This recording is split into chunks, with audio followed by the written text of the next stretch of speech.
Bonsoir à tous, merci à tous d'être là pour cette conférence sur une conférence un peu qui a deux grands axes. Premièrement, celle de retracer une part, parce que le temps ne suffirait pas pour tracer entièrement, une part du trajet historique d'un très grand Français et surtout d'un homme qui a à la fois théorisé et acté ce qu'on pourrait appeler le gouvernement à la française. Celui que, vu la moyenne d'âge dans la salle, beaucoup d'entre vous ont connu par soit Dumas, soit certains dessins animés ou certaines séries qui faisaient de lui l'homme en rouge, le maître de l'intrigue, et généralement d'ailleurs présenté comme un personnage déloyal aux intérêts de la France dans certaines productions qui n'honorent pas tout à fait leurs auteurs, mais qui ont servi à l'édification d'une part de la jeune génération. On garde moi-même certains souvenirs.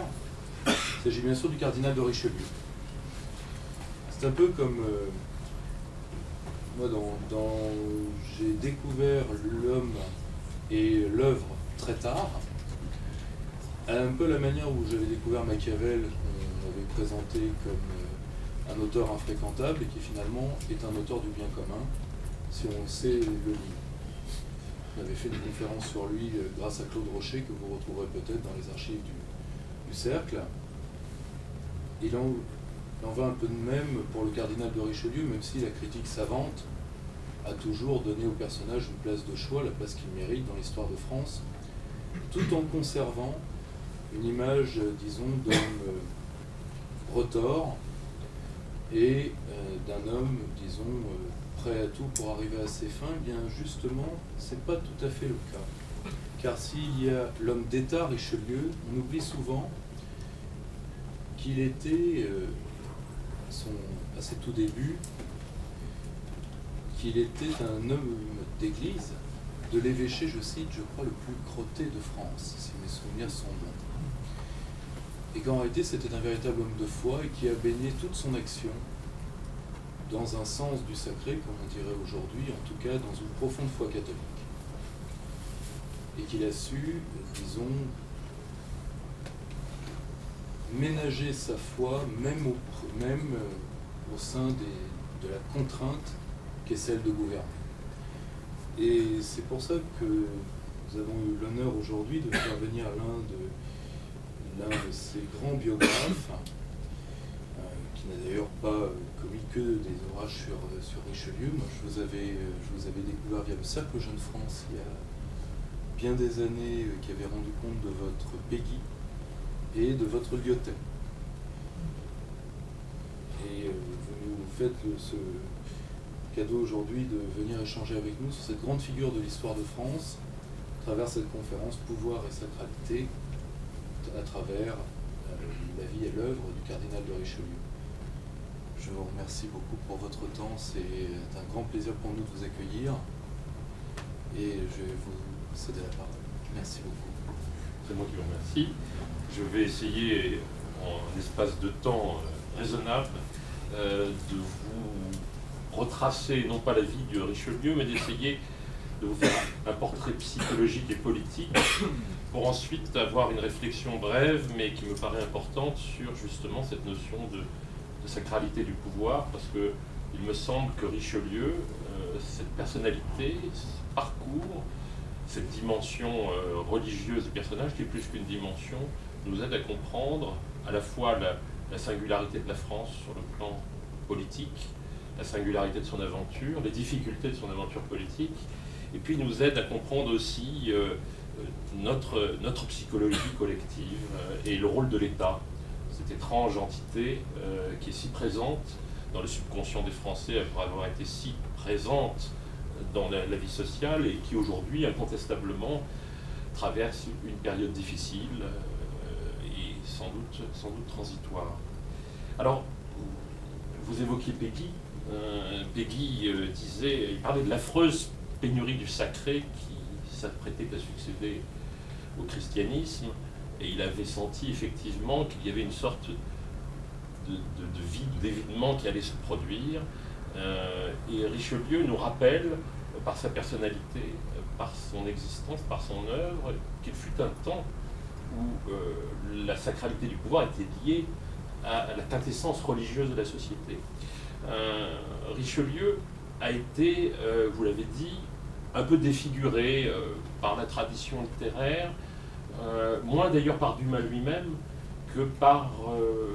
les succédanés, c'est-à-dire les films, les feuilletons, et puis une sorte de propos un peu itératifs, mais qui curieusement laisse une marque, même chez beaucoup d'historiens, y compris des historiens très érudits,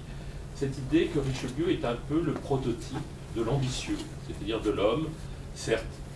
très intelligent, extraordinairement imaginatif, qui a construit une conception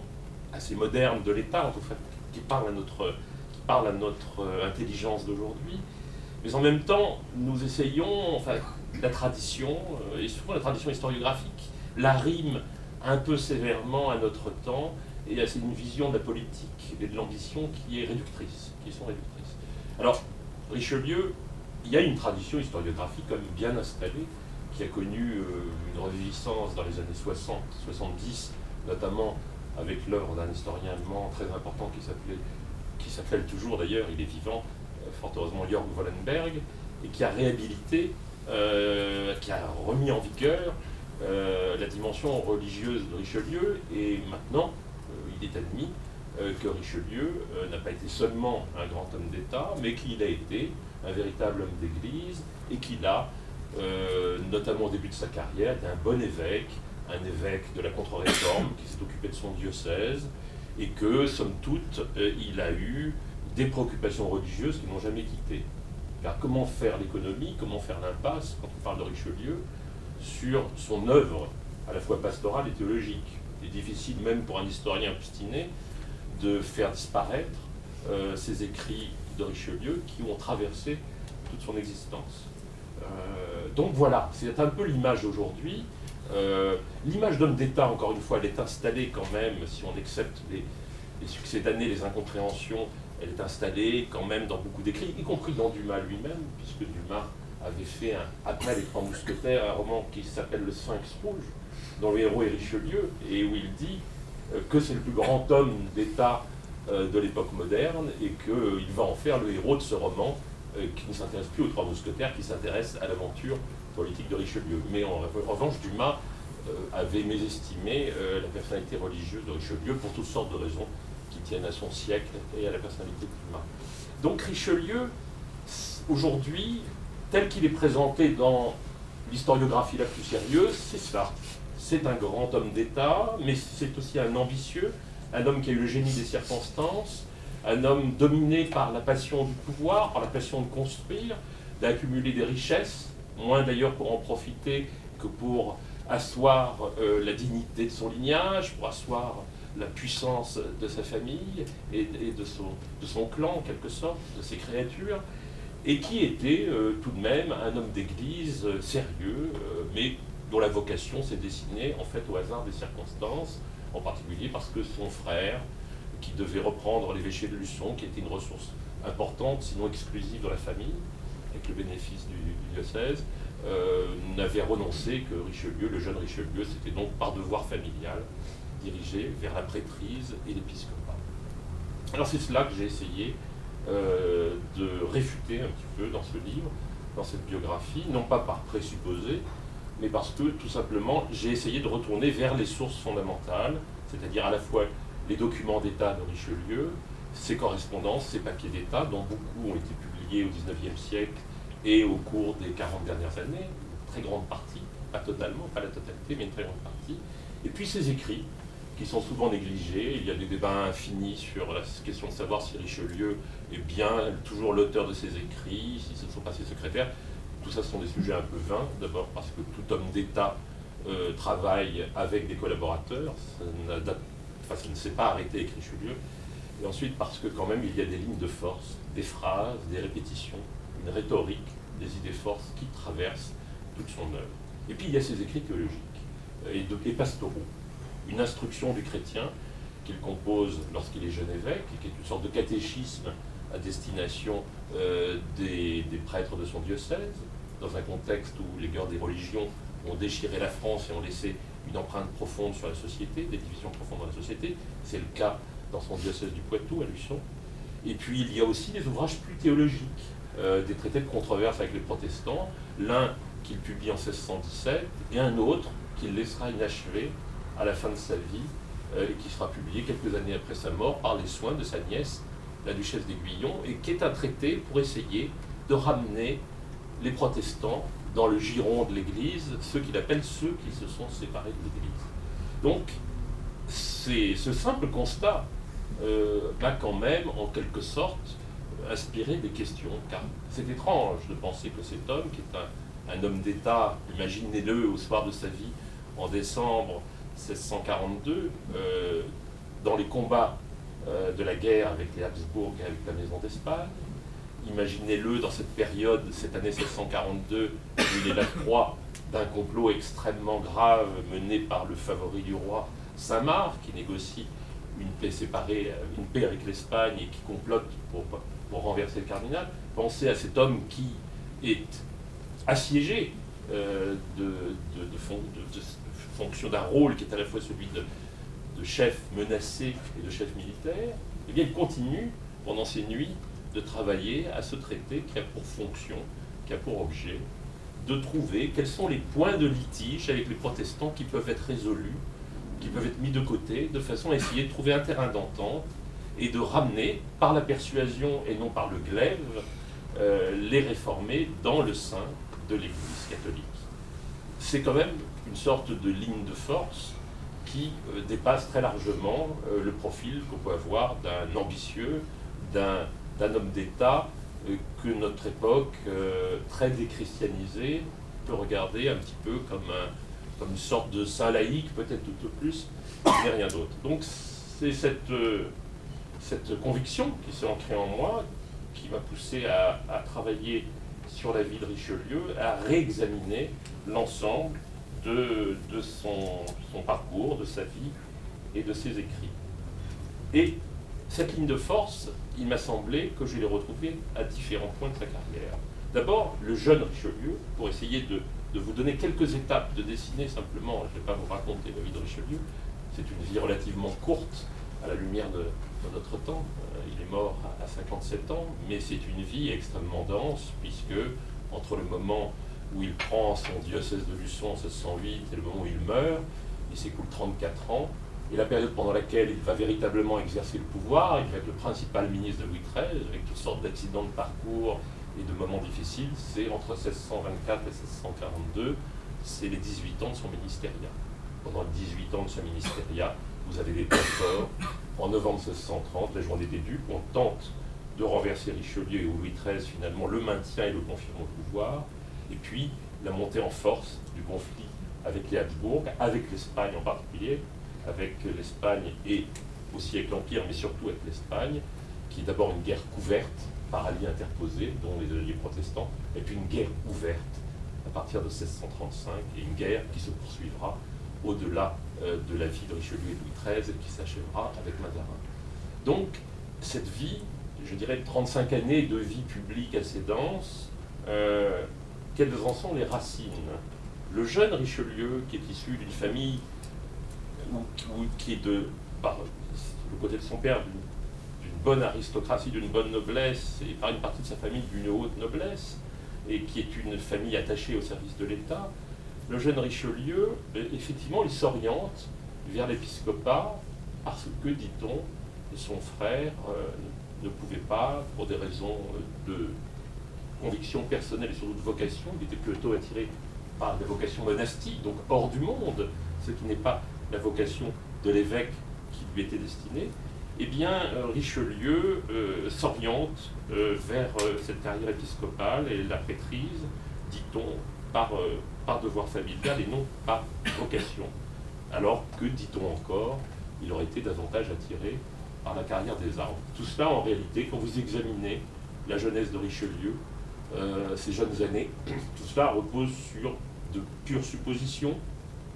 On a très peu d'éléments sur sur la vie de Richelieu.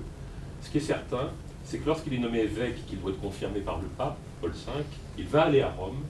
dit-on pour accélérer, c'est en 1606, pour accélérer sa consécration, enfin sa confirmation comme évêque par le pape, qui semble traîner, et c'est là qu'il y a un épisode que l'histoire reprend toujours, qui repose en fait sur beaucoup de petites histoires, les historiettes, notamment d'Héréo, et puis beaucoup d'écrits qui ont en fait été des reprises d'écrits défavorables à Richelieu. Richelieu montant sur son âge, pour pouvoir être confirmé dans sa fonction épiscopale par le pape, montant sur son âge, et puis une sorte d'entretien un peu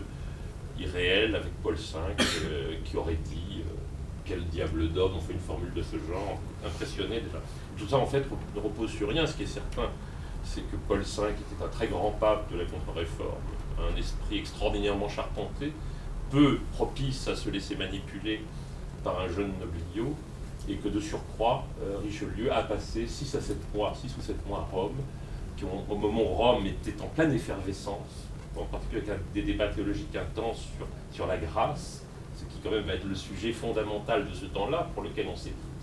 de savoir si la grâce est donnée ou si les œuvres comptent, quelles sont les voies du salut. C'est ça qui est important pour cette société qui est profondément chrétienne, et c'est pour cela que beaucoup de gens s'entretuent, et pour cela que beaucoup de théologiens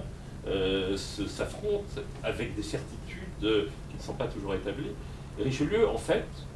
a très certainement été marqué par ces mois qu'il a passés à Rome, et tout laisse penser au contraire qu'il avait une vocation religieuse et une vocation de prêtre. Et lorsqu'il va prendre possession de son diocèse, alors qu'il aurait pu finalement en déléguer la gestion, comme cela se faisait assez couramment, facilement, et aller s'installer à la cour, il va mener pendant plusieurs années une action d'évangélisation, de réévangélisation, de prédication, une action pastorale très importante dans son diocèse, qui est un diocèse, encore une fois, marqué par les guerres de religion, où la communauté protestante est importante, où il y a besoin de reconstituer la réputation du clergé. Et tout cela va être très important dans son existence et va durer des années. Et donc, il y a là quelque chose qui nous renvoie à un Richelieu bien différent de l'image de l'ambitieux. Et il m'a semblé, à travers ce que j'ai pu reconstituer, encore une fois en écartant que le personnage de Richelieu est recouvert d'une sédimentation extraordinairement lourde d'histoires qui circulent sur son compte, qui ont été reprises, qui ont été en quelque sorte un peu fossilisées par la tradition. Il m'a semblé que cet aspect-là avait été négligé. C'est-à-dire, je ne crois pas que Richelieu était simplement un bon évêque, quelqu'un qui est pris sérieusement, qui est pris au sérieux sa tâche épiscopale, sa tâche de prêtre et d'évêque, et qui ensuite a fait une carrière d'homme d'État en gardant les préoccupations d'un homme d'église de grande ampleur. Parce que ça, c'est une interprétation de Richelieu quand même, qui aujourd'hui est admise par l'historiographie. Il me semble qu'il faut aller plus loin, et que Richelieu est véritablement un homme de foi, et qu'il voit la société, le pouvoir, les rapports entre les êtres humains, qu'ils soient simples sujets du roi, ou grands du royaume, ou ministres, ou princes, il les voit comme des hommes, avec les passions humaines, et il les voit comme un prêtre. C'est-à-dire, c'est quelque chose qui ne va pas quitter son esprit, que l'on va retrouver comme une ligne de force dans tous ses écrits. Quand je dis ses écrits, je parle de ses écrits politiques, comme le Testament politique, qui ne sera publié que plusieurs décennies après sa mort, et qui est un grand texte, dont aujourd'hui on ne conteste plus la paternité. On se demande d'ailleurs comment on a pu la contester, tellement le substrat du texte est propre à la pensée, aux écrits de Richelieu. Il y a les écrits théologiques, les écrits pastoraux, les mémoires pour le règne de Louis XIII, qui sont une œuvre plus collective, où on retrouve aussi la marque, la griffe du lion, comme disait Montesquieu, et puis les documents d'État, les documents diplomatiques, la correspondance de Richelieu. Il y a une ligne de force, c'est celle-là. La politique est un combat contre les faiblesses humaines, et la politique, le gouvernement des hommes, Richelieu va l'affronter comme un prêtre, et non comme un homme d'État simple. C'est-à-dire qu'il va agir en prêtre dans ses rapports avec le roi, dans ses rapports avec les grands, dans sa perception des grands phénomènes politiques, comme les duels, comme l'affaire des diables de Loudun, etc., etc. Et cela, il me semble que c'est très important de le comprendre, et qu'on en a en quelque sorte la preuve ou la signature dans le parallélisme, justement, entre ses écrits politiques et ses écrits théologiques. À la fin de sa vie, je vous ai parlé du traité pour dont le titre m'échappe, le titre détaillé m'échappe à l'instant, mais qui est destiné, qui est une sorte d'ouvrage, de méthode pour convaincre les protestants de revenir dans le sein de l'Église. À la fin, dans les années 1630, il compose parallèlement son testament politique, qui est une sorte de mémoire, de recueil de principes de gouvernement à l'intention de roi, dont la première partie concerne d'ailleurs le clergé et l'Église et la réforme de l'Église. Ce n'est pas évidemment un hasard. Il y a ce document qui est un volet très important de son œuvre, et parallèlement, il écrit un autre traité qui est un traité pastoral, plus qu'un traité de controverse, qui n'est pas un traité de controverse logique, qui s'appelle le traité de la perfection du chrétien, et dans lequel il explique comment on doit être un bon chrétien. Et les deux textes sont strictement parallèles, vous avez strictement les mêmes formules qui reviennent, mais pas comme si elles avaient été recopiées. C'est des formules et des idées qui sont, au fond, qui sont au cœur de l'ouvrage, des deux ouvrages, et qui reviennent et qui sont strictement parallèles. Donc c'est ça, la vie de Richelieu, c'est une sorte de vision qui n'est pas celle d'un homme d'État qui a été aussi un homme d'Église et même, reconnaît-on aujourd'hui, un homme d'Église d'envergure. C'est un homme d'État qui est un prêtre et qui voit les affaires humaines, les affaires politiques, comme la gestion de cette faiblesse qui est le cœur de la personnalité humaine. Et cela,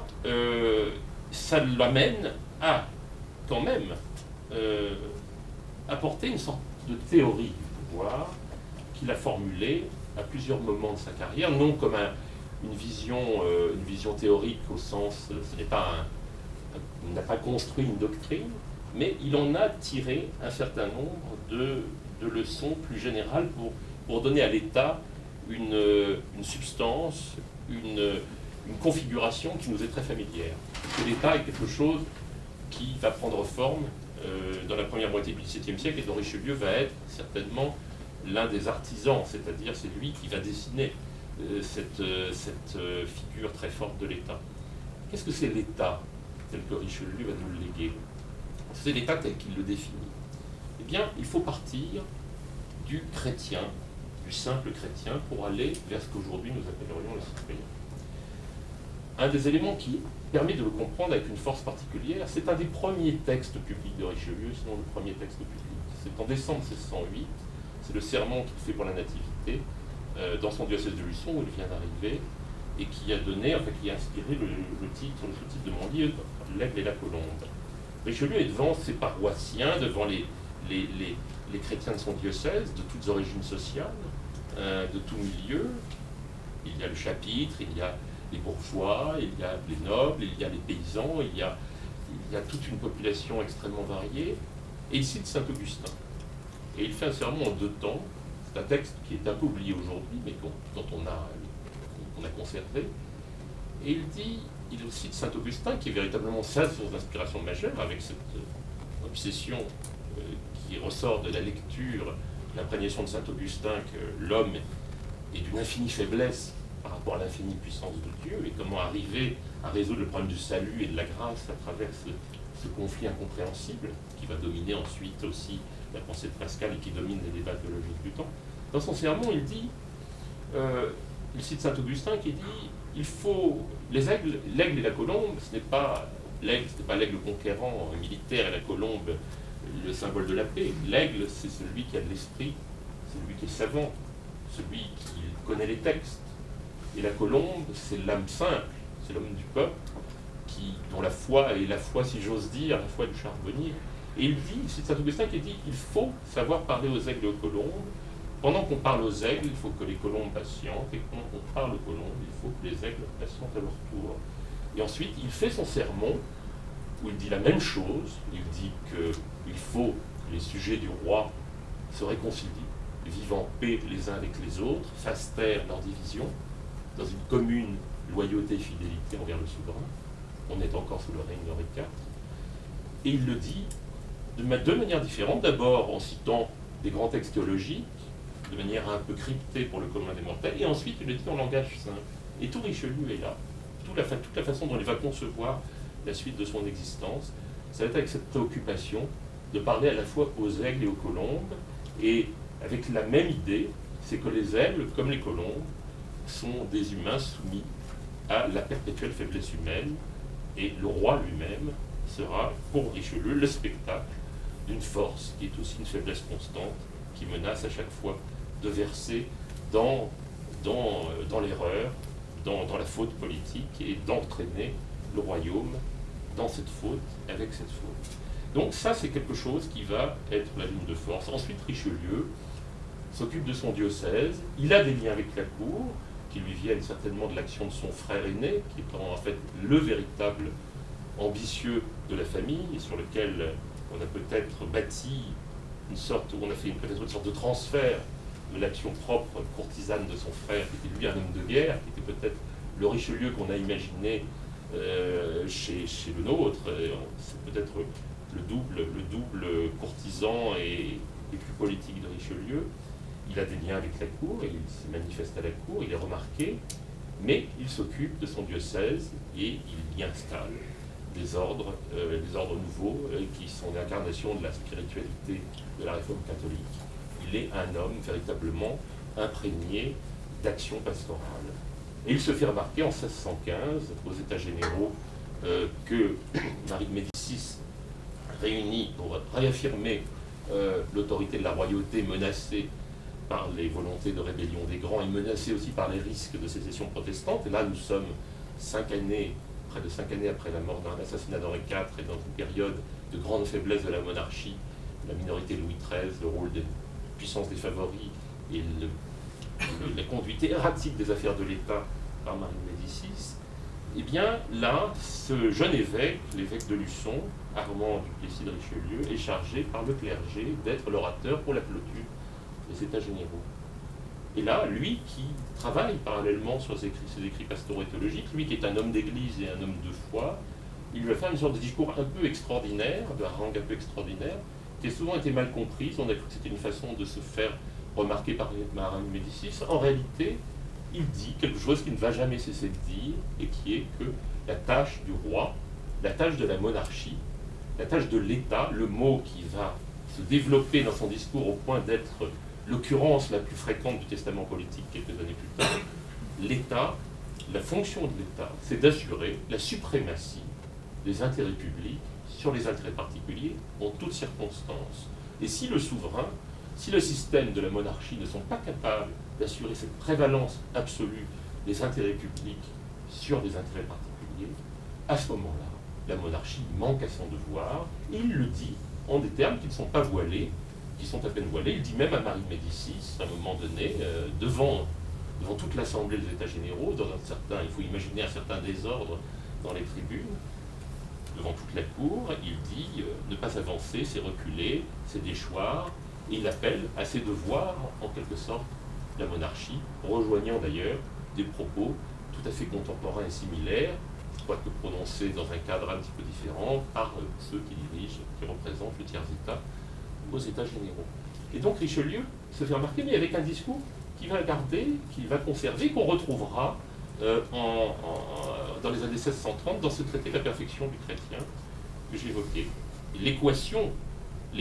intellectuelle, politique de Richelieu, je la reprends, elle est très simple en réalité. C'est pas encore une fois un penseur politique extraordinairement construit, c'est un homme d'État qui va manier les affaires de l'État, il va manier les affaires, il va manier les sièges, il va faire le siège de La Rochelle, il va faire la guerre avec les Habsbourg, il va faire de la diplomatie de très très haute volée, il va lutter contre les ennemis intérieurs, ça va être un ministériat extraordinairement difficile et riche, mais sa philosophie est très simple. Et c'est celle du traité de la perfection du chrétien que vous retrouvez dans le testament politique, dans les dernières années de son existence, où il ramasse en quelque sorte toute sa vision du monde et sa vision de l'espèce humaine, de la société et de la politique. Il dit, le cœur de la religion chrétienne, ce qui est fondamental pour un chrétien, c'est la charité, l'amour d'autrui. Il l'écrit, lui, Richelieu, il l'écrit encore en 1635-1636 dans le traité de la perfection du chrétien. Le rôle du chrétien, c'est d'aimer les autres, c'est de pratiquer la charité. Et cette charité, ça doit être une charité active. Aimer les autres, ce n'est pas simplement s'abstenir de leur faire du mal. Aimer les autres, c'est leur être utile. Et de là, il va glisser, de manière tout à fait naturelle, vers l'idée d'utilité sociale et d'intérêt public, ce que nous appelons aujourd'hui l'intérêt général. Être utile, pour un chrétien, c'est venir aider les autres, accomplir son destin sur terre, être en sa charge, selon une expression qui revient sans cesse dans ses correspondances, dans ses écrits. Il reproche toujours aux grands du royaume, aux magistrats,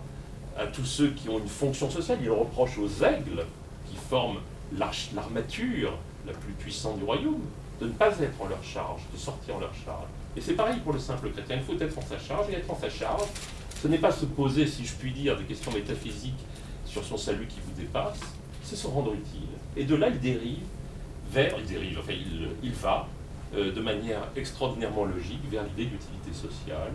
et vers l'idée de service jusqu'au souverain. Le rôle du souverain, c'est d'assurer la suprématie des intérêts publics dont il a la charge. Et lorsque le souverain s'abstient de trancher ou de décider, lorsqu'il s'abstient de dominer ses propres faiblesses, puisque c'est difficile de décider, la décision est difficile en politique comme elle l'est dans l'ordre privé, dans l'ordre de la vie individuelle, lorsqu'il s'abstient d'assumer ses décisions, lorsqu'il s'abstient de trancher, et quelquefois même de trancher des têtes, eh bien, il se damne en quelque sorte, et il se damne beaucoup plus sûrement qu'un simple particulier, parce que quand on a la charge d'une collectivité humaine, on a des devoirs beaucoup plus impérieux qu'un simple particulier. Donc il y a une sorte de logique qui est à la fois le constat de la faiblesse humaine et l'idée que lorsqu'on gouverne, eh bien cette faiblesse que l'on porte en soi, que lui-même, Richelieu comme homme porte en lui-même, il faut la dominer, il faut la transcender. Et on voit là comment s'esquisse, d'une certaine manière, quelque chose qui nous est familier et qui va arriver jusqu'à nous, mais bien transformé, qui est cette idée de l'intérêt général, de l'intérêt supérieur, de la prééminence de l'intérêt public, qui n'est pas le fruit d'arbitrage un peu équivoque et incertain entre des forces qui s'équilibrent, mais qui est le produit d'une énergie, d'une volonté d'être utile, et d'être utile à tous les niveaux de la société, à tous les échelons de la société. Et ça, c'est une vision, j'en suis convaincu, de prêtre. Je n'ai pas donné toutes les étapes de la carrière de Richelieu avant qu'il devienne principal ministre en 1624, entre la période des États généraux en 1615 et son accession au ministériat en 1624, il y a une longue période de 9 ans qui est à la fois traversée par des périodes de retraite plus ou moins imposées, où il compose une partie de ses ouvrages théologiques et revient à son activité pastorale, et des périodes où il participe au pouvoir. Il va être secrétaire d'État de la guerre pendant quelques mois, pendant la période Concini, à la fin de 1616, au début de 1617, et il va être entraîné dans la disgrâce du favori au moment où Louis XIII fait exécuter Concini. Et puis, il va être un des négociateurs, le principal négociateur qui va permettre en 1619-1620 à la reine-mère de se réconcilier avec son fils lorsque la querelle de la mère et du fils manque de tourner en une véritable guerre civile. Et c'est comme ça que petit à petit, en 9 ans, en se faisant un nombre d'ennemis absolument inimaginable, il va s'imposer à la fin à Louis XIII comme le seul recours possible, après pourtant qu'il ait été décrit, calomnié de la façon la plus constante auprès du souverain. C'est une période que l'on croit connue, qui est mal connue, où l'on présente généralement Richelieu tâtonnant avec une force constante pour essayer de se revenir dans les faveurs du pouvoir, et c'est une période pourtant qui me paraît fort différente, dont l'interprétation me paraît fort différente, où il semble hésiter entre la poursuite d'une vocation religieuse et ecclésiastique et l'affirmation de sa vocation politique. Tout cela a été vu, compris, bien avant moi, par des personnalités qui ont lu les correspondances, les écrits de Richelieu, notamment au XIXe siècle, cette grande figure de la pensée libérale de la monarchie parlementaire qui s'appelait Charles de Rémusat, et qui disait que Richelieu était mu par une sorte de force qui le dépassait, et qu'il n'était pas l'homme qui intriguait avec toutes sortes d'arcanes. De même, lorsqu'il sera principal ministre en 1624 et 1642, ce ne sera pas une partie de tout repos, ses relations avec le roi. Il va falloir qu'il gagne la confiance du roi, qui le voit comme un intrigant, parce qu'on l'a dépeint comme ça pendant des années. Il va falloir ensuite qu'il prévienne les faiblesses du roi. Il y a des documents extraordinaires où il écrit au roi en lui disant « Sire, il faut prévenir vos faiblesses, car vous avez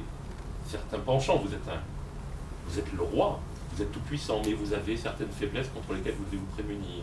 Et là on voit l'homme de théâtre, qui est Richelieu au sens noble du terme, un homme qui aime le théâtre, donc, à la manière dont Corneille va l'écrire, et qui envisage les scènes où Louis XIII va être assiégé par les ennemis du cardinal, va va être exposé à des influences. Le roi est tout puissant, il peut défaire et faire, il peut faire et défaire les carrières, il peut même faire tuer Richelieu, comme il a fait tuer Concini quelques années plus tôt. Et il décrit à Louis XIII, en quelque sorte, à l'avance, la situation auxquelles il va être confronté, et il lui explique ce qu'il faut faire. Et en réalité, on voit se dessiner, dans cette relation très curieuse entre Richelieu et Louis XIII, au fil des ans,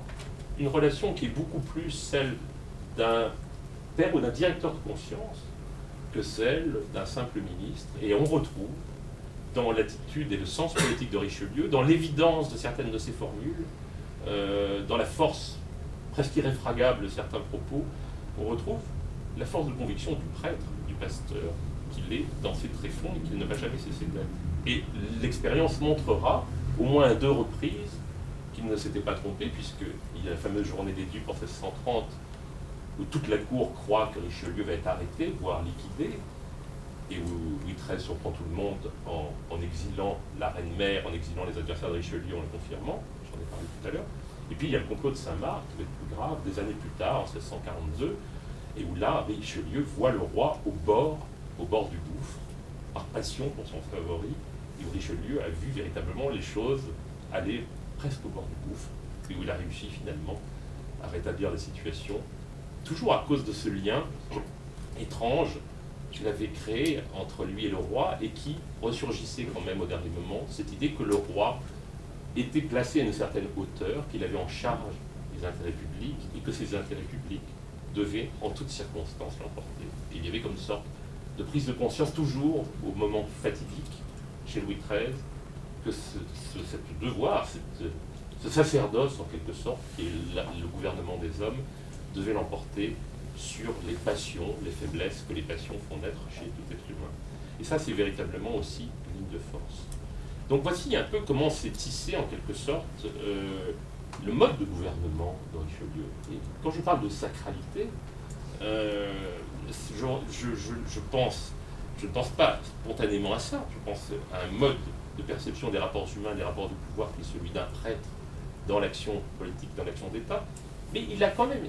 pensé un peu cette idée, puisqu'il est comme tous les hommes de son temps, il est convaincu que le roi n'est que l'instrument ou le reflet de la volonté divine. Et cela, c'est une idée qui est assez courante, qui va avec les mystères, les arcanes de la politique, les arcanes de l'État, les mystères de l'État. Et il y a 2 textes qui sont tout à fait étonnants et que j'ai essayé de mettre en évidence dans le corps du livre. J'ai évoqué tout à l'heure ces textes plus pastoraux, c'est le Richelieu prêtre, mais il y a des textes où Richelieu va plus loin et théorise un peu quand même le pouvoir. Il y en a un premier que j'ai cité assez longuement dans l'ouvrage, qui a souvent été, en général été négligé, qui est dans son traité de controverse, qui est publié en 1617, et qui est un traité de controverse avec les pasteurs de Charenton, où il prend le contre-pied de pasteurs protestants qui essaie de réfuter dans un ouvrage. Et il y a un passage où il fait un parallèle extraordinaire entre l'Eucharistie et le gouvernement, où il parle du mystère de l'Eucharistie, de la présence réelle, de la transsubstantiation, de la présence réelle du Christ dans le pain et le vin, et où il parle du fait que le Christ est prêtre éternellement et qu'il l'est à travers le prêtre, que certes le sacrifice de la croix n'est pas renouvelé, mais que ses effets sont prolongés par le sacrifice de l'Eucharistie. Et il dit que ce pouvoir du prêtre, qui est de reproduire finalement ce miracle du salut des hommes que a représenté le sacrifice de la croix, c'est la puissance de sacrifier, que le prêtre tient de Jésus, prêtre éternellement, la puissance de sacrifier qui vient de l'Eucharistie. Il fait un parallèle avec la puissance de gouverner. Et il dit, je crois avoir ce texte étrange sous les yeux, de même que le Christ a éternellement le sacerdoce et donc la force de sacrifier, le roi a la force de gouverner au-delà de sa personne mortelle, précisément parce qu'il est un principe d'unité. C'est les 2 corps du roi avant la lettre, en quelque sorte. Gouverner au nom du principe royal, au nom de l'État, ne peut donc être un simple jeu d'armes. Enfin, ça, pardonnez-moi, c'est moi qui l'explique. Je cite le mauvais texte. Voilà. Voilà, c'est ça. Le sacerdoce n'est pas la vertu et la force du sacrifice, mais la vertu et la force de sacrifier. La royauté, par exemple, n'est pas le fruit et l'utilité que nous recevons du gouvernement, mais bien la puissance de gouverner. Et partant, puisque Jésus-Christ a éternellement le sacerdoce, il a éternellement la force de sacrifier, et ça étant clair qu'un sacerdoce ne peut être éternel. Mais ce qui est important dans le texte, c'est qu'à partir de cette notion de sacerdoce, il dit que la royauté, c'est la même chose. Ce n'est pas le fruit de l'utilité que nous recevons du gouvernement, ce n'est pas les bienfaits en tant que tels, mais cette puissance de gouverner, qu'il y a donc quelque chose de mystérieux, et en même temps un ressort qui va au-delà de la personne mortelle du roi, et qui lui survit, et qui est en réalité cette notion d'État qui est encore informulée, mais qu'il va reprendre et reformuler dans le Testament politique et dans ses autres écrits théologiques à la fin de son existence. La puissance de gouverner, la puissance de sacrifier, et la puissance de gouverner, et la puissance, cette sorte de force qui reste chez le magistrat, chez le souverain, et qui va au-delà de l'existence mortelle, et qui est une sorte de parallèle avec la puissance du sacrifice dans l'Eucharistie. C'est un parallèle assez audacieux, mais qui montre bien quelle est la conception de Richelieu du pouvoir. C'est-à-dire que pour lui, le pouvoir, encore une fois, ce n'est pas une sorte d'équilibre fait en permanence, ce n'est pas la gestion d'un équilibre entre des forces qui sont latentes ou qui sont rivales, mais c'est quelque chose qui est la traduction d'une énergie, et dont la traduction, ça doit être cette suprématie des intérêts publics qui doit être réaffirmée sans cesse. Et cette idée reste, là encore, à travers toute son œuvre, et en particulier à la fin du Testament politique, qui est un passage que j'aime toujours citer parce que il est beaucoup moins cité que les autres, et il y a tout. Il définit le devoir du prince. Pensez que ce sont les dernières lignes du Testament politique. Il s'adresse à Louis XIII, c'est un texte qui s'adresse au roi. Je dois représenter à votre majesté que si les princes et ceux qui sont employés sous eux aux premières dignités du royaume ont de grands avantages sur les particuliers, ils possèdent un tel bénéfice, parallèle avec le bénéfice ecclésiastique, à titre bien onéreux, puisque non seulement ils sont sujets par omission aux fautes que j'ai marquées, mais qu'il y en a même plusieurs autres de commissions qui leur sont particulières. S'ils se servent de leur puissance pour commettre quelque injustice ou quelque violence qu'ils ne peuvent faire comme personne privée, ils font par commission un péché de prince dont leur seule autorité est la source, et duquel le roi des rois leur demandera au jour du jugement un compte très particulier. Donc il stigmatise l'abus de pouvoir. C'est pas un homme, l'homme qu'on a présenté comme le maniaque en quelque sorte d'une raison d'État implacable, dit qu'on ne doit pas abuser de sa puissance. Mais il dit ensuite, il dit si en toutes occasions, il dit beaucoup se sauveraient comme personne privée qui se damnent en effet comme personne publique, parce qu'il explique que le véritable crime pour l'homme d'État, le véritable péché de l'homme d'État, encore une fois, c'est de ne pas trancher. Il dit qu'il ne doit pas abuser de sa puissance, mais en même temps, il doit, lorsqu'il le faut, dépasser la simple condition, les simples considérations morales d'un particulier, non pas s'affranchir de la morale, mais considérer la simple morale reposante que peut avoir un particulier qui consiste dans certains cas à ne pas faire de mal à autrui, pour aller plus loin parce qu'il a en charge des intérêts publics, et c'est comme ça qu'il faut entendre cette formule qui est la clé de toute la personnalité de Richelieu. Beaucoup se sauveraient comme personnes privées, qui se damnent en effet comme personnes publiques, parce qu'elles oublient qu'elles ont en charge les intérêts publics, les ont en charge des intérêts de la collectivité dont ils sont responsables. Et il cite à la fin un des plus grands rois de nos voisins, reconnaissant cette vérité en mourant, il s'agit de Philippe II, s'écria qu'il ne craignait pas tant les péchés de Philippe qu'il appréhendait ceux du roi. Sa pensée était vraiment pieuse, mais il eût été bien plus utile à ses sujets et à lui-même qu'il l'eût eu devant les yeux au fort de sa grandeur et de son administration, que lorsqu'en connaissant l'importance, il ne pouvait plus en tirer le fruit nécessaire à sa conduite. Je supplie votre majesté de penser à cette heure à ce que ce grand prince ne pensa peut-être qu'à l'heure de sa mort, et pour l'y convier, par exemple, autant que par raison, je lui promets, etc. La fin du testament politique, c'est cela. Ne faites pas comme Philippe II, qui, en quelque sorte, d'année, qui a perdu son salut, parce qu'il a oublié par moments qu'il avait des devoirs qui étaient plus grands, et qu'il avait des péchés aussi qui étaient plus grands que ceux d'un simple particulier. Et ça, c'est véritablement ça, quand même, le legs politique de Richelieu. Cette phrase a été très mal interprétée. On y a vu une exaltation pseudo-machiavélienne, puisqu'en plus Machiavel ne dit pas cela, une une exaltation pseudo-machiavélienne d'une raison d'état implacable qui s'affranchit des règles de la morale. Ce n'est pas du tout ça. C'est simplement que les règles de la morale individuelle ne suffisent pas, qu'il faut aller plus loin, qui explique ce qu'est le legs de Richelieu, et c'est sur ce point que je voudrais terminer, et qui me paraît quand même l'aspect fondamental. Parce que j'ai essayé de montrer de manière un peu impressionniste, je le fais de manière plus laborieuse et construite et progressive dans l'ouvrage, j'ai essayé de montrer que chez Richelieu, il n'y a pas l'homme d'État et l'homme d'Église.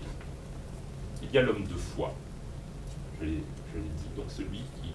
qui voit la politique et les affaires humaines en prêtre et en homme de foi. Mais il s'efforce de réfléchir aussi à ce que représente cette sorte de miracle permanent que le pouvoir et le gouvernement des hommes. Parce que c'est contre nature, en quelque sorte, d'arriver à gouverner les hommes. C'est contre nature. Quand on pense à cette masse de faiblesse, et quand lui-même va voir ce qu'est l'état du royaume de France après la mort d'Henri IV, quand il voit entre 1615 et 1624 les luttes tellement effrayantes que la reine-mère et son fils, le roi, sont sur le point de se faire une guerre sans merci. Lorsqu'il voit les grands du royaume, pendant tout son ministériat, qui complotent contre le pouvoir du cardinal, mais contre le pouvoir du roi aussi. Quand il voit les menaces permanentes qui naissent des divisions avec les protestants, et la division religieuse du royaume, l'unité du royaume qui est menacée, et qui va s'efforcer de conjurer. Quand il voit les menaces extérieures, la pression que les Habsbourg, de la maison d'Autriche et d'Espagne, font peser cette sorte d'étau territorial dans lequel ils essaient d'enfermer la France. Pour lui, le pouvoir, c'est véritablement un miracle de tous les jours. Quand il voit que tout ça est suspendu à la force de caractère du roi, qu'il sait si faible, et quand il voit que tout ça est suspendu à sa propre santé, puisque Richelieu est malade de manière presque continuelle pendant les 18 années de son ministériat, sans parler de la maladie de Louis XIII, qui lui-même menace de mourir pour plusieurs moments du règne, et Richelieu sait que si le roi meurt, il est perdu. Donc, il y a tout cela, cette fragilité, et comme disait le président Hénault au XVIIIe siècle, malgré tout cela, il arrive à dominer ce sentiment de fragilité, ce caractère fugitif du pouvoir, parce que, dit le président Hénault, il y a quelque chose en lui qui excède l'humanité. En fait, ce n'est pas quelque chose qui excède l'humanité, c'est que c'est un homme, encore une fois, qui gouverne avec cette conscience permanente de la fragilité des choses en prêtre, mais aussi en homme qui s'efforce de comprendre ce qui peut donner au pouvoir, dans une France où la monarchie doit être construite, ce qui peut donner au pouvoir une substance durable. Et ça, c'est véritablement l'autre aspect de Richelieu, et vous voyez que ce sont, à mon sens, deux aspects religieux. C'est-à-dire qu'une vision de Richelieu sécularisée ou laïque ne rend pas compte de sa personnalité, ne rend pas compte de son siècle. C'est un siècle, encore une fois, je l'ai dit, où on est prêt à se tuer, où on se tue pour les questions du salut et de la grâce, qui ne rend pas compte du tout de cela et que nous avons beaucoup de mal à comprendre avec notre regard d'aujourd'hui. Alors ce legs, cette idée de sacralité du pouvoir, est-ce qu'il en reste quelque chose aujourd'hui? Je le pense, parce que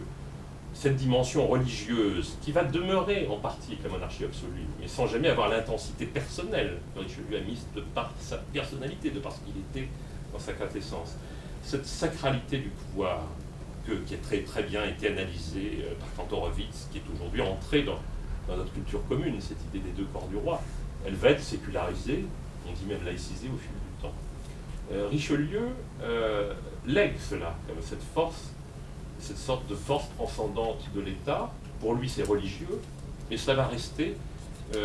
dans notre tradition, peu à peu dépouillé de sa dimension chrétienne. C'est pour ça que Richelieu, je pense, faisait peur à Voltaire. Pourquoi Voltaire a passé une partie de sa carrière littéraire dans ce combat un peu dérisoire qui consistait à démontrer que le testament politique n'était pas de Richelieu, alors que ce texte respire presque à chaque ligne la personnalité de Richelieu. Voltaire a essayé pendant 30 ans, au prix d'une sorte de controverse littéraire un peu ridicule dans laquelle il s'est acharné, a essayé de démontrer que le testament politique n'était pas de Richelieu, avec un propos d'ailleurs, contradictoire, parce qu'il disait c'est trop médiocre pour être de Richelieu. Et puis en même temps, il disait le contraire, ensuite en disant il y a telle phrase qui est beaucoup trop brutale. Montesquieu, lui, était convaincu que c'était de Richelieu. Frédéric II de Prusse aussi n'osait pas le dire à Voltaire aussi crûment, parce qu'il craignait le jugement de Voltaire. Voltaire, je me suis toujours demandé pourquoi Voltaire avait cette obsession sur le testament politique de Richelieu, qui aujourd'hui est dissipé, puisque encore une fois, tous les historiens admettent que le testament politique est bien l'œuvre de Richelieu, même s'il l'a peut-être dicté, ça c'est certain. Il n'écrivait pas lui-même sur une mèche qu'il a écrit, le collaborateur à qui il dictait ses textes. Pourquoi? Bien parce que je crois que Voltaire avait senti, Voltaire donc quand même cette hostilité, la puissance de l'Église et l'emprise chrétienne sur la société, pour qui c'était quelque chose qui le heurtait profondément, a senti, je crois, cette substance religieuse de Richelieu que nous avons beaucoup de mal aujourd'hui à comprendre, parce que nous avons une vision de la société qui est effectivement laïcisée ou au moins sécularisée, et que nous avons une vision de l'Église aussi qui ne nous permet pas de comprendre qu'on peut être un homme de foi, un prêtre à la fois ardente, un évêque sincère et un homme dur. Nous avons aujourd'hui une vision de l'Église un peu éthérée, alors pour le coup complètement sécularisée, laïcisée, et pour nous un évêque, un prêtre, c'est quelqu'un qui tient approximativement le même discours qu'on peut entendre sur une radio bien pensante, comme on en entend souvent. Non, ce n'est pas ça le prêtre du XVIIe siècle, et ce n'est pas ça Richelieu. Ce n'est pas ça. C'est un homme qui est capable d'être dur, toujours à cause de cette idée que les intérêts publics doivent l'emporter. Encore n'a-t-il pas été, et c'est un point sur lequel je ne me laisserai pas entraîner, aussi dur, en tout cas n'a-t-il pas été l'homme cruel que l'on décrit, si l'on analyse véritablement ce qu'a été la répression pendant le ministériat. Bien peu de choses par rapport à ce qu'on décrit souvent, et bien peu de choses par rapport aux autres périodes de l'histoire de France. Donc il y a cette dimension-là, mais quand même, le personnage de Richelieu, l'œuvre de Richelieu, et puis la puissance administrative qui va s'édifier moins à son époque qu'à travers ses successeurs, mais dans la filiation dessinée par Richelieu, cette idée de la suprématie des intérêts publics, il va falloir qu'elle s'incarne dans une puissance administrative, dans cette monarchie administrative qui va se forger sous le règne de Louis XIV au XVIIIe siècle, qui va être reprise par le consulat et l'Empire, et qui va donner cette puissante constitution administrative qui va porter la France pendant 2 siècles. Tout ça, c'est d'une certaine manière l'héritage de Richelieu, parce que tout cela est soumis à cette idée de la suprématie très incontournable, dirait-on aujourd'hui, en tout cas cette suprématie irréfragable des intérêts publics sur les intérêts privés, que l'on trouve déjà d'ailleurs dans les pensées de Pascal, et qui est quelque chose qui est véritablement fondamental. Donc je pense que le legs de Richelieu, il est là, et si on essaie de voir aujourd'hui, de réfléchir à ce qu'est notre système, dans la foulée de la Révolution et de l'Empire, du consulat et de l'Empire surtout, et de l'œuvre de reconstruction administrative qui a été la période consulaire et impériale, on voit quel est le fil conducteur. J'ai toujours été frappé par une phrase que Portalis a écrite à propos du Concordat, dont il a été un des principaux maîtres d'œuvre, et puis du Code civil. Portalis, magistrat d'Ancien Régime, qui avait connu les débuts de la Révolution, et dont Bonaparte a fait l'un des éléments porteurs de cette révolution administrative et sociale, de cette édification de nos fondements sociaux et administratifs qui ont porté la France jusqu'à la période récente. Portalis disait il faut absolument forger un lien durable entre l'organisation politique et la foi religieuse. Il disait comment peut-on gouverner une société déchristianisée? Il disait ce sera difficile si un jour cette situation se produit, parce qu'il y a, pour porter un pays comme la France, la nécessité d'une transcendance. Et pourtant, cette transcendance a survécu à la déchristianisation, et cette transcendance, ça a été l'État, en quelque sorte. L'État qui s'est substitué progressivement, après avoir existé concurremment à l'Église, et qui, même après la loi de séparation des Églises et de l'État, a continué ce rôle de relève dans la structuration de la société que jouait le catholicisme, que jouait la culture religieuse de la société française pendant très longtemps. Et le jugement de Portalis, finalement, s'est révélé, cette inquiétude de Portalis s'est révélée exacte. Car lorsqu'on regarde la Ve République, et que l'on regarde sur quel fondement, après 2 siècles extrêmement difficiles pendant lesquels la France a connu 16 ou 17 constitutions, sans compter les régimes qui constituent autant de sous-ensembles dans cette expérience constitutionnelle invraisemblable qu'aucune autre démocratie n'a connue en l'espace de 2 siècles. Quand on voit ce qui était l'élément de force, l'élément qui a porté le système, c'est bien cette constitution administrative, et dans une certaine mesure, la constitution sociale qui était s'incarnait en particulier dans le Code civil. Et la Ve République, ça a été cela, ça a été la réaffirmation de cette monarchie administrative, à cette différence près que De Gaulle a essayé de la pérenniser encore en la doublant d'une constitution politique très forte. C'est une forme de sacralité qu'a été l'élection du président de la République au suffrage universel, et le gaullisme, la Ve République, c'est en quelque sorte la vieille constitution administrative napoléonienne, un peu déboussolée parce que privée de coiffure politique convenable, qui enfin se trouve avec une armature complète. C'est-à-dire à la fois une administration puissante et puis une constitution politique puissante, une constitution incarnée. Et on voit à travers cette double sacralité que c'est la continuité de l'œuvre de Richelieu, sécularisée, pas laïcisée, sécularisée. La monarchie administrative, c'est l'incarnation physique, visible, de cette suprématie de l'intérêt public que Richelieu avait mis au cœur de l'État et qui pour lui était le produit de sa vision religieuse de la société. Et l'autre incarnation de la Ve République, c'est le pouvoir présidentiel, la distance entre la monarchie présidentielle et la politique classique, cette sorte d'exaucement, cette double transcendance en quelque sorte qui est à la fois portée par l'administration et par la fonction présidentielle. Et donc, il me semble que cette double sacralisation du pouvoir, ou en tout cas cette double sacralité du pouvoir, c'est bien ce qui nous reste de sacré en quelque sorte, la façon dont la sacralité religieuse s'est prolongée dans une société qui avait été sécularisée, et que De Gaulle, en quelque sorte, a essayé de démentir les inquiétudes de Portalis en montrant, bah si, on peut refabriquer de la sacralité dans une démocratie, avec une bonne administration et avec une puissance d'incarnation du pouvoir, à condition évidemment que ce pouvoir sache s'incarner comme il doit l'être. Il me semble que ça, c'est le cœur de ce qu'est la Ve République dans sa substance d'origine, et que la crise que nous connaissons, ça ne date pas d'aujourd'hui. Je pense qu'on peut faire remonter largement à 20, 30 ans, voire plus, la crise de notre système, ce qui prouve que la construction gaullienne aurait été quand même un peu comme une utopie de ce point de vue-là. La crise que nous connaissons, c'est la crise de ces deux sources de sacralité. C'est la désacralisation de l'administration, pour des raisons que je ne m'hasarderai pas à évoquer maintenant parce que ça nous entraînerait pour la nuit. La désacralisation de l'administration et de la notion d'intérêt général, d'intérêt public, et la désacralisation du gouvernement, à partir de la dégradation de la fonction présidentielle, des cohabitations, toutes sortes de phénomènes qui appartiennent désormais à l'histoire de la Ve République, et puis cette montée en puissance qui malheureusement ne s'est pas érodée de ce qu'on appelle la gouvernance, c'est-à-dire l'idée que la gestion d'une société, des rapports de force, ce qui fait le cœur du gouvernement des hommes, eh bien c'est finalement une sorte de jeu d'équilibre entre des forces concurrentes. En réalité c'est la loi du plus fort, comme Richelieu l'avait compris. La gouvernance, c'est l'habillage de la loi du plus fort et de l'abdication devant ce qui est la négation de la politique et de la suprématie de l'intérêt public. Et donc c'est cela que Richelieu nous lègue et qu'on retrouve dans la monarchie gaulienne, si je puis dire. C'est cette idée, je terminerai là-dessus, que De Gaulle, je crois, avait formulé, même si je n'ai jamais retrouvé la citation exacte, elle est quelque part. De Gaulle disait que le pouvoir n'était pas une volupté, et je dirais que pour Richelieu et pour De Gaulle aussi, quels que fussent leurs traits de personnalité et leurs éventuelles faiblesses,